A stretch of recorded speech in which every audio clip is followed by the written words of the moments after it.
What has happened in BC Spirits? BC Spirits, Spirit Day number 117. Now, yesterday I was very giddy. I appreciate all the feedback you guys got. Please go get a bottle of that Esquimalt Pinot Rouge. Must have. I'm never usually given endorsement post episode, but I'm just going to give it one right now.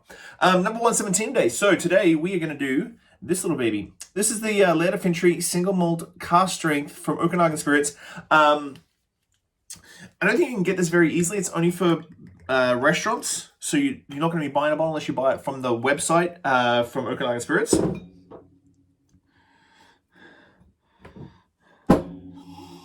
So this one is cask strength out of the Laird of Fintry. Oh, not the Laird of Fintry, sorry. The red wine barrels from Quailsgate, the Foch barrels. Oh, just big Christmas spice, stone fruit. That classic Laird of Fintry. Now, I've talked about it a million times over. I'm going to talk about it one more time if you're watching the show for the first time.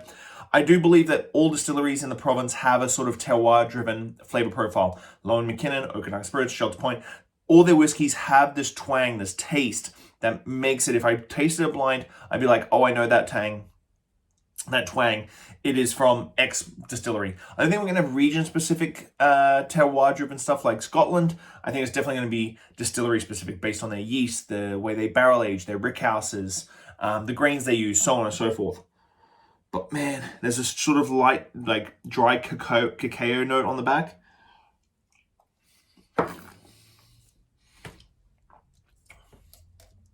Oh.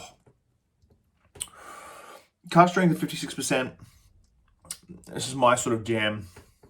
That stone fruit, that Christmas spice comes through. Dry cacao, that little twang. There's a little tiny twang of like hops or grapefruit peel in the back. Sort of bright acidity, but with deep bass notes. When I taste things, it sort of translates to music for me. Where you have like a good track of music has deep, even though I don't play any instruments or sing, like a deep bass note, treble through the middle, and then high notes to clean it up. Really great cask strength. We don't get a lot of cask strengths here in BC from BC distilleries, apart from the cask strength from Shelter Point, which I don't think is available anymore. Fantastic deep chocolates, stone fruit, spice, the whole shebang. Number 117 today. Go to the website, get a bottle. I'm going to post the blog later this afternoon, which will have a link straight to it. Go get a bottle from the website. Please. Great whiskey. See you guys tomorrow. Bye.